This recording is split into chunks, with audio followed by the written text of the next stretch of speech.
Students, आज के इस लेक्चर में मैं आपके साथ CSS का जर्नल साइंस एंड एबिलिटी का जो 2022 ईयर का पेपर था उसके अंदर जर्नल एबिलिटी का जो पोर्शन था उसका क्वेश्चन नंबर 7 और उसके सारे पार्ट्स जो हैं मैं आपके साथ इस लेक्चर में डिस्कस करने वाला हूं। अगर आप आखिर तक मेरे साथ जुड़े रहेंगे तो आप इन तमाम चारों क्वेश्चंस को कंप्रीहेंसिवली समझ पाएंगे। तो शुरू करता हूं मैं अपने इस लेक्चर को। क्वेश्चन नंबर 7 का जो पार्ट ए था, ये एक सिंपल सा क्वेश्चन है। वो कहता है the sum of 3 consecutive odd number is 273, what are these 3 odd number. तो हमने सपोज करना है कि हमारे पास 3 जो हैं वो ऑड नंबर कौन कौन से हैं, फिर हमने उनका सम कर लेना है, उनको इक्वल कर देना है 273 पर। तो शुरू करते हैं कि let 3 consecutive odd numbers are, एक तो हो गया x, दूसरा हो गया x+2 और तीसरा हो गया x+4। तो अगर हमारे पास दिया होता कि इवन नंबर तो तब हम लिखते x, x+1, x+3। हम अपने माइंड में रखते हैं कि x जो है वो 1 के इक्वल है। अगर x 1 के इक्वल है तो पहला x जो है वो 1 के बराबर आ गया, तो पहला ऑड नंबर हो गया 1। दूसरा ऑड नंबर क्या होता है? 3 होता है। 3 कैसे होगा? 1 तो चूंकि x के इक्वल है, इसके अंदर जमा 2 कर दे तो वो 3 बन जाएगा। तो तीसरा ऑड नंबर क्या होता है? 5 होता है। x की चूंकि 1 है, इसके अंदर अगर हम 4 जमा करेंगे तो ये हो जाएगा 5। तो इस तरीके से हम इसको सपोज करते हैं।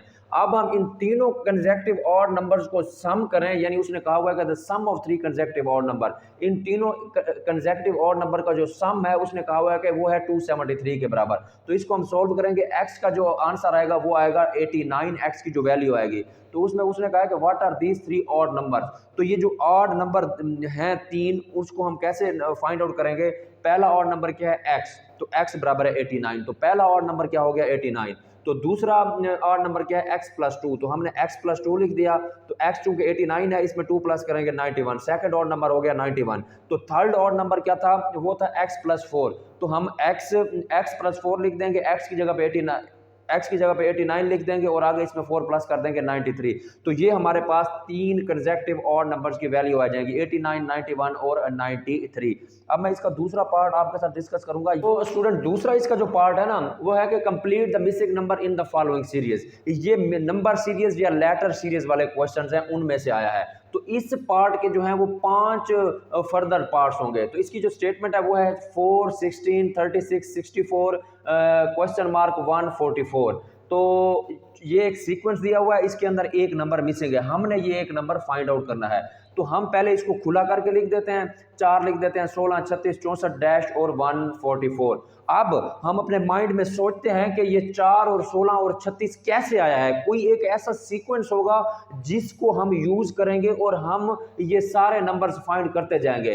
तो जो सीक्वेंस इन 4 और इस नंबर के इस्तेमाल के जरिए ये नंबर आएंगे, उसी सीक्वेंस या उसी मेथड या उसी टेक्निक को इस्तेमाल करके हम ये मिसिंग नंबर भी फाइंड आउट कर लेंगे। तो सबसे पहले 4 आपके दिमाग में आया कि 2 स्क्वायर 4, दूसरे नंबर पे 16 तो 4 स्क्वायर 16, 6 स्क्वायर 36, 8 स्क्वायर 64, 12 स्क्वायर 144। तो ये एक सिंपल क्वेश्चन है। तो इसमें आप देखेंगे 2 स्क्वायर जो है वो 4 के बराबर है, दूसरे नंबर पे 4 स्क्वायर जो है 16 के बराबर है। तो इसमें 2 का फर्क हो गया, यानी पहले 2 स्क्वायर फिर उसके बाद 4 स्क्वायर, तो अगला आएगा 6 का स्क्वायर। तो 6 स्क्वायर जो है 36 है, तो उसके बाद फिर 2 प्लस करें तो ये आएगा 8 का स्क्वायर। 8 का स्क्वायर क्या है? 8 का स्क्वायर है 64। अगर हम इसको मिस कर लेते हैं, 8 में 2 जमा करें तो ये 10 स्क्वायर आएगा। तो 10 स्क्वायर को एक लम्हे के लिए हम मिस कर देते हैं। तो 10 के बाद आएगा 12 स्क्वायर जो है वो 144 है। तो इन 4 और इस एक नंबर के सीक्वेंस को हल करने के सीक्वेंस को मद्देनजर रखते हुए हम ये कह सकते हैं कि यहाँ पे 2 स्क्वायर है, 4 स्क्वायर है, 6 स्क्वायर है, 8 स्क्वायर है, तो अगला नंबर जो है वो 10 स्क्वायर होगा। तो 10 स्क्वायर इज इक्वल टू 100 होगा। तो ये हमारा मिसिंग नंबर है 100। तो यहाँ पे आपने लिखना है कि keeping in view the above sequence our required number shall be 10 square is equal to 100। तो ये हमारा आंसर आ गया 100। अब मैं आपके साथ इसका दूसरा पार्ट जो है वो डिस्कस करता हूँ। इसका दूसरा पार्ट जो है ना, वो एक 30, 29, 27, मिसिंग नंबर 20 और 15 है। इसका हमने मालूम करना है मिसिंग नंबर। ठीक है, आप देखें ये नंबर बड़े हैं और आहिस्ता आहिस्ता छोटे होते जा रहे हैं। ये जो बड़े से नंबर छोटे होते जा रहे हैं, हर आने वाला नंबर पिछले नंबर से छोटा होता जा रहा है, ये एक सीक्वेंस से छोटा हो रहा है। वो सीक्वेंस हमने इसी क्वेश्चन में फाइंड आउट करना है। सबसे पहले हमने खुला करके इनको लिख देना है 30 में से अगर हम 1 माइनस करें तो ये 29 बनता है। 29 में से अगर हम 2 माइनस करें तो ये बनता है 27। तो 20 इसी यहाँ पे 1 माइनस किया, यहाँ पे 2 माइनस किया, तो 27 में से हम 3 माइनस करें तो ये बन जाएगा 24। ठीक है, हमने अंदाजा लगाया कि 27 में से हम 3 माइनस करके यहाँ पे 24 अभी लिखे ना, 24 साइड पे लिख दें। ठीक है, चूंकि हमने अगला हिस्सा भी अभी हल करना है। 27 में से 3 गया तो यहाँ पे 24 बचेगा। अगर हम यहाँ पे 24 रफ में लिख देते हैं तो 24 में से अगर हम 20 माइनस करेंगे तो 4 आएगा। तो इसका मतलब ये है कि 29 में से 27 माइनस किया 2 आया, 27 में से 3 माइनस किया तो 24 आया। फर्क करें यहाँ पे 24 है, और 24 में से अगर हम 4 माइनस करें तो 20 आएगा। तो इस तरह हम जो सीक्वेंस इस्तेमाल करेंगे, पहले नंबर में से 1 माइनस करके दूसरा, दूसरे में से 1 2 माइनस करके तीसरा, तीसरे में से 3 माइनस करके चौथा, और चौथे में से 4 माइनस करेंगे तो 5वां नंबर आएगा। तो इसकी और इस कैलकुलेशन से हमें जाहिर होता है कि यहाँ पे जो नंबर है वो 24 है। Keeping in view the sequence required digit shall be 27 minus 3 is equal to 24। तो फॉर फर्दर चेक, हम फर्दर चेक भी करेंगे, जैसे मैंने आपको बताया कि 24 में से अगर हम 4 नफी कर दें इसी सीक्वेंस के मुताबिक, तो हम चेक करेंगे कि आखिरी हमारा जो डिजिट है वो सही है, वो 20 सही है।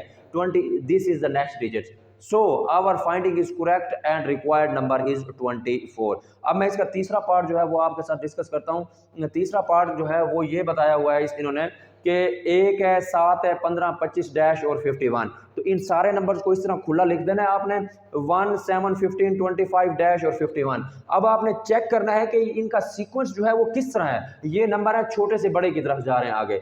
तो 1 के अंदर अगर हम 6 जमा करें तो 7 होता है, ठीक है, और 7 के अंदर 8 जमा करें तो 15 होता है, 15 के अंदर 10 जमा करें तो 25 होता है। यानी कि दूसरे पहले डिजिट में 6 जमा किया, दूसरा बना, दूसरे में 8 जमा किया, तीसरा बना, तीसरे में 10 जमा किया, चौथा बना, तो चौथे में अगर हम 12 जमा करेंगे तो 5वां डिजिट बनेगा। यानी कि हम 25 में 12 जमा करें तो 37 बनेगा। तो 37 जो है हमारा मिसिंग नंबर होगा। इसको हम फर्दर चेक करेंगे। अगर हम 37, चूंकि हमारे पास 5वां नंबर बनेगा और 37 में हम चौथे डिजिट में हमने 12 जमा किया तो 37 बनेगा। 37 बना था 5वां डिजिट, और 5वें डिजिट में हम 14 जमा करके देखते हैं कि छठा डिजिट आता है, तो 37 में 14 जमा किया तो 51 आ गया। तो ये हमारा फर्दर चेक हो गया। तो इसी तरह हमारा 25 जमा 12 जवाब आ गया 37। तो लिहाजा मिसिंग नंबर जो है वो हमारे पास हो गया 37। तो इसके बाद चौथा पार्ट जो है वो ये है कि 0, 2, 6, 12, 20, 30 और मिसिंग नंबर, इनको भी हमने इसी तरह खुली तरतीब में लिख देना है। तो अब हम देखेंगे कि पहले डिजिट में 2 प्लस किया, दूसरा बना, दूसरे में 4 प्लस किया, तीसरा बना, तीसरे में 6 प्लस किया, चौथा बना, चौथे में 8 प्लस किया, 5वां बना, 5वें में 10 प्लस किया, छठा बना, तो छठे में हम 12 प्लस करेंगे। ये तो एक सिंपल सीक्वेंस है, ठीक है। पहले में 2 plus, 4 plus, 6 plus, 8 plus, 10 plus, तो अगला हमारा जो है वो 12 प्लस होगा। So keeping in view the above sequence our required digit shall be 30 plus 12 is equal to 42। तो उसके बाद मैं लास्ट वाला जो है वो आपके साथ डिस्कस करता हूं। तो लास्ट वाला पार्ट वो ये बताता है कि 48, 24, 72, 36, 108 मिसिंग नंबर, ठीक है। ये थोड़ा सा ट्रिकी क्वेश्चन है, ठीक है। इसको हम सोल्व करते हैं, इसको हम लेंथ में इसी तरह लिख देते हैं जैसा कि आप स्क्रीन पर देख रहे हैं। तो अब हम सोचते हैं कि जो दूसरा डिजिट है वो पहले डिजिट का आधा है, जो चौथा डिजिट है वो तीसरे डिजिट का आधा है। तो इसी तरह हम अज्यूम करते हैं कि जो छठा डिजिट है वो भी 5वें डिजिट का आधा होना चाहिए, ठीक है। तो उसके बाद हम इसको सोल्व कैसे करते हैं, हम कहते हैं कि ये तीर का निशान ऐसे है, एरो का निशान, 48 को 2 पे डिवाइड करें तो 24 बनता है, यही है वो 24। उसके बाद हम 72 को नीचे लेके आते हैं, 72 को 2 पे डिवाइड करते हैं, बिल्कुल इस तरह जैसे हमने फर्स्ट पे किया। तो इसका आंसर आता है 36। तो ये रहा हमारे पास 36। इसी तरह तीसरा डिजिट क्या है, 108 है, तो 108 में एरो का निशान है, ऐसे 108 को 2 पे डिवाइड करो तो ये 54 आ गया। तो ये हमारा होगा मिसिंग नंबर। तो हम इस सीक्वेंस को अगर हम कंसीडर करें तो उसके मुताबिक हमारा जो मिसिंग नंबर है वो हमारे पास होगा 1 और 2 को हम 2 पे डिवाइड करेंगे तो ये हमारे पास जो आंसर है वो होगा 54। तो ये था मेरा नंबर सीरीज का क्वेश्चन। अब मैं आपके साथ इसका पार्ट सी डिस्कस करता हूँ। पार्ट सी जो है स्टूडेंट्स, ये जंपल स्पेलिंग है, ये आप स्क्रीन पर देख लें, आप इसको खुद कर लेंगे। इसका है शाल्ट, दूसरे का है डेंजर या गार्डन, तीसरे का है स्टॉमिक, चौथे का है लंदन, 5वें का है हॉलीडे। आप इसको खुद देख लेंगे, स्क्रीन की मदद से देख के आप इसको हल कर लेंगे। मैं आपको अगला पार्ट समझाता हूँ। स्टूडेंट्स, ये पार्ट जो है हमारे पास ये है age related problem. Age related problem ये क्वेश्चन 2022 में आ चुका है। तो मैं इसकी स्टेटमेंट पहले पढ़ता हूँ, फिर आपको सॉल्व करके बताता हूँ। तो सारा mother is 6 time older than सारा, कि सारा की अम्मा जो है वो सारा से 6 टाइम्स बड़ी है, और उसका ब्रदर अली जो है वो सारा से ट्वाइस है एज में। तो इसमें जो मेजर कंट्रीब्यूटर है ना वो सारा है, यानी दोनों सेंटेंस के इर्द गिर्द सारा का जो है वो डिस्कशन है। तो हम फर्ज कर लेते हैं कि सारा की एज लेट सपोज हमारे पास है एक्स। तो हमने पहले फर्ज कर ली सारा की एज जो कि एक्स है। उसके बाद सारा की मदर जो है वो सारा से 6 टाइम ओल्डर है। तो सारा की मदर की एज जो है वो, हम चूंकि सारा की एज x है और सारा की मदर की एज सारा से 6 टाइम ओल्डर है, तो इसको हम 6x डिनोट कर देते हैं। उसके बाद सारा का ब्रदर अली जो है उसकी एज क्या है, अली की जो एज है वो ट्वाइस ओल्ड एज सारा, सारा की x थी तो अली की ट्वाइस है, तो अली की एज हो जाएगी 2x। उसके बाद 3 साल के बाद, in 3 years sum of their ages will be 72, 3 साल के बाद सारा, उसका भाई अली और उसकी मदर की जो एज का सम होगा वो हो जाएगा 72। अब मैं आपके साथ डिस्कस करता हूं कि 3 साल के बाद इनकी बेसिकली एजेस कितनी आएंगी, फिर जो आएंगी एजेस उनको सम करके हम उसको 72 के बराबर फर्ज कर देंगे। ये वाली एजेस जो हैं ये तो अभी की एजेस हैं। अब मैं आपके साथ 3 साल के बाद वाली आपको एजेस बताऊंगा। 3 साल के बाद क्या है, अभी सारा की एज x है तो 3 साल के बाद हो जाएगी x + 3। अभी सारा की मदर की एज 6x है तो 3 साल के बाद हो जाएगी 6x + 3। अभी अली की एज 2x है तो 3 साल के बाद हो जाएगी 2x + 3। तो अब हमने फाइंड आउट क्या करना है, ये मैं आगे जाने से पहले आपको बता, तो हाउ ओल्ड इज अली, सारा एंड देयर मदर नाउ। अब जो है अली की एज कितनी है, सारा की कितनी है और उनकी मदर कितनी है। अब वाला फैक्टर ये होगा, अब की एज मालूम करने के लिए, करंट एज मालूम करने के लिए हम सारा का x कंसीडर करेंगे, सारा की मदर का 6x और अली का 2x, क्योंकि ये वाली जो एजेस हैं ये हैं 3 साल के बाद वाली। तो ये चूंकि स्टेटमेंट में दिया हुआ है कि in 3 years sum of their ages will be 72, तो 3 साल के अंदर ये पहली सारा की एज है, दूसरी सारा की मदर की एज है, तीसरी अली की एज है, ये इक्वल है 72। इस कैलकुलेशन की मदद से ये आप खुद कर लेंगे। इसके एक्स का जो आंसर आ गया वो आ गया 7। एक्स का आंसर चूंकि 7 आ गया, अब हमने तीनों की एज जो है वो फाइंड आउट करनी है। सारा की एज करंट क्या थी, वो थी एक्स, तो सारा की एज है x = 7 है तो 7 years हो गया। सारा की मदर की एज क्या थी 6x, तो x की जगह पे आपने 7 लिखा, 6 7 मल्टीप्लाई किया 42 years आ गई। अली की जो एज है वो कितनी है, करंट 2x था तो 7 को 2 से मल्टीप्लाई किया 14 years आ गया। तो इसी तरह हमने एज रिलेटेड प्रॉब्लम के अंदर सारा, सारा की मदर और सारा के ब्रदर अली की एज को फाइंड आउट किया। तो ये था मेरा क्वेश्चन नंबर 7 2022 के जनरल एबिलिटी के पेपर का। मिलते हैं अगले लेक्चर में, तब तक मैं आपसे इजाजत चाहूंगा। अल्लाह हाफिज़, थैंक यू।